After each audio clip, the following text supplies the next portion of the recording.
Greetings everybody and welcome to Madrid Ball. I hope you all are safe and sound. The Los Blancos are back in action today. They will take on Alcoyano at the Estadio El Callao, and Real Madrid will be wary of what happened the previous times the two teams met. They would be looking to settle some scores. We would be looking to wash off the humiliation from the previous season where Alcoyano beat us in injury time. We would expect Real Madrid to get the job done and advance in the competition. But coming to the other news related to Madrid, we know that the transfer window is open, and with that comes a plethora of transfer rumors. We have some updates on the transfer of the Chelsea defender Antonio Rudiger. We also have news on the potential arrival of Mbappe. So what we'll do today is that we'll first address these transfer rumors, then we'll hear the pre-match thoughts of Carlo Ancelotti, and finally we'll end this video by doing the match predictions. So come on, let's get started. And first, if we start with the rumors surrounding Antonio Rudiger, we have a turnaround in the news that we have been hearing for a long time. It was earlier expected that Rudiger was Madrid bound, but the latest reports are suggesting that Real Madrid have cooled down their interest in Rudiger. Multiple Spanish news-based outlets are confirming this. The news was firstly covered by ABC Deportes, and they went on to say that Real Madrid do not intend to hire a seasoned centre-back like the German, as they have Alaba and Militao as the leaders in the centre-back department, and they will not add a third rooster in that position. They further say that if Real Madrid are going to hire a centre-back, it would be a young defender with potential who would be willing to play a secondary role and grow under the guidance of the veterans in the side. And lastly, ABC in their article also mentioned that Real Madrid feel used by the representatives of the Chelsea defender who is looking for his last big contract in the prime of his career. And when we cross-check the story recently, we have heard Jose Luis Sanchez from El Chiringuito saying that Real Madrid are not in the hunt for Rudiger. They find the financial demands of Rudiger to be outlandish, and Real Madrid will not be following up with a formal offer, although they have had discussions with the player's representative. The thoughts of Luis Sanchez were also covered by Marca, so definitely the move of Rudiger to Madrid is suddenly looking a bit far-fetched. It's a complete turnaround from what we have been hearing in recent times. Up till now, it did seem that Real Madrid was strongly interested in bringing Rudiger to the Spanish capital, but after seeing these reports, it does seem that Real Madrid are not going to bow down to the demands of Rudiger. They want the signing to happen on their own terms, and knowing Mr. Florentino Perez, he's not going to shed out a single penny if he doesn't think that the player is worth that huge an investment. So let's see where these transfer rumors take us. There's still plenty of time left. We've also heard the current coach of Chelsea speak on the situation. He recently said, "I can't predict the future. I don't know if his agents are talking with other clubs, but now it is possible. I'm sure he knows how much I rate him. We are in communication with him. The club is trying their very best." So as you see, we surely cannot rule out the possibility of Rudiger re-signing with his present club. The names of Juventus, Bayern Munich and PSG are also being linked to Rudiger. So let's wait and see how this saga unfolds.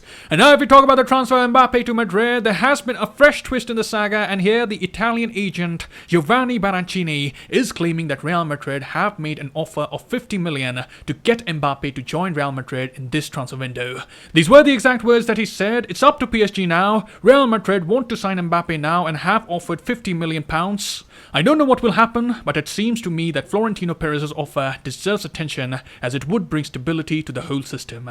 At the end of the day, it would be a pity to see a player of Mbappe's caliber leaving his current club as a free agent." And we have been saying that it's almost a miracle that Real Madrid are getting a player of Mbappe's caliber, that too for free. Obviously the club may have to pay some signing bonuses to the player, but we have seen Real Madrid have made the attempts to sign Mbappe. They made a humongous offer last summer. PSG turned it down, showing that they don't care about the money, and if we are to believe the words of Baroncini, again Madrid have given PSG something to think about. In my opinion, it's still very unlikely that Mbappe would join this season. He has reaffirmed a number of times that he would like to finish the season with PSG. He would like to help them get to the elusive UCL trophy, but we also know that his ultimate dream is Real Madrid. He has been dreaming about being a Madrid player since he was a child, and if he joins us, Madrid would undoubtedly increase the chances of winning the UCL once again with Don Carlo. So keep an eye on the situation. We may get to see another offer for Madrid, but for the moment, the transfer in January looks a bit unlikely. So that wraps up the transfer news for the day, and let's move on to do the match preview of Alcoyano versus Real Madrid. Speaking on the opposition, Alcoyano currently play in the third tier of Spanish football. They reached the round of 32 by beating Badajoz and La Liga outfit Levante on penalty shootouts, and as a result they ended up setting up a tie with Real Madrid. This will be the first match of 2022, and obviously they would be hoping to kickstart the new year, inflicting a huge upset. They will surely try to draw inspiration from the previous outing against Real Madrid. They would be be looking to repeat the heroics, but it does feel like 2 in a row is a very unlikely scenario. Of course, you can never rule out things in football, but we can expect Real Madrid to be more aware this time round. They would look to take charge of proceedings right from the early minutes, and Angelotti as well would like to guide Madrid to a Copa del Rey trophy, which has eluded the team since the 2013-14 season. So we can expect Madrid to take this game seriously. Angelotti has rested a few key players for this clash. Courtois has been rested, Benzema, Modric and full-on Mendy seem to have some minor issues, and Carvajal and Bale are still out with injury. Moving on, let's hear what the coach had to say in the pre-match press conference. Angelotti spoke on the status of Gareth Bale and of the potential departures in the winter transfer window, but firstly, while previewing the match, Angelotti said, "It's a different game, it's a knockout game that we play away and in an important competition. It's not a potential banana skin, but it's going to be a different game to others because of the competition we are playing in. We are starting the Copa, which is very important. The objective is to win it, and it will be a game where we'll need a lot of things, not just in terms of quality, where we are superior, but it's also going to demand other things from us, like winning duels, focusing on set pieces, etc." Angelotti further spoke about the motivation going into the Alcoyano game, as she said, "I've not seen the game last year against Alcoyano. I know what happened because the players have told me about it. It's an open wound because it came at a difficult time of the season. They know what happened and what can't happen again." Then the coach was asked if there would be players leaving in the winter transfer window. The likes of Isco, Mariano are a few names who would be looking for a new club very soon, and Angelotti responded, "We're not thinking about anyone leaving as nobody has asked to leave and the squad balance is quite good. I've not got any problems with anyone. Everyone is training well and wants to be involved.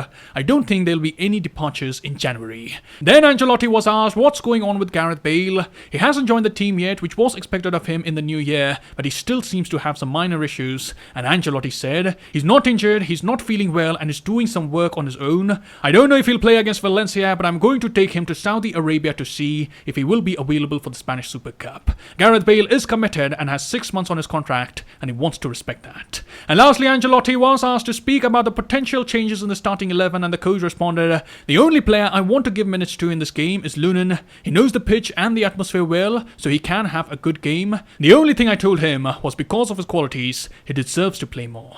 So those were the press conference thoughts of Carlo Ancelotti, and let's conclude this video by doing the match predictions. In goal, there's no doubt at this point that Andre Lunin will start in the game. In front of him, I do expect the regular duo Militao and Alaba to be rested in the game, and in their place, Nacho and Vallejo should be starting. Both the players have received minimal minutes, and Real Madrid would be hoping that Vallejo can show some solid defending, because that would certainly help Real Madrid if they have any intentions of cashing in on the youngster. In the fullback position, we can expect Marcelo to be deputized on the left, and on the right, there are some rumors that Angelotti is thinking about starting Federico Peter in that position, and it would be exciting to see what Peter can come up with starting for Real Madrid. In the midfield, Fede Valverde and Camavinga should get a start, and alongside them, it would be interesting to see if Angelotti starts Casemiro there. I personally think that Isco would start this game, but Angelotti may be inclined towards using a veteran in the midfield. And lastly in attack, I predict Hazard, Rodrigo and Mariano would start in this game. So that is my predicted lineup, and as for the scoreline prediction, I predict Real Madrid 2, Alcoyano 0. This is a must-win game for Madrid. They are fighting not just for qualification but also for their honor, so nothing but a victory is acceptable tonight. And that is all I have here. Do let me know what are your thoughts ahead of the game and what scoreline are you predicting right in the comments below. I'll see you soon. Till then, take care, glory to Madrid, and as always, a la Madrid.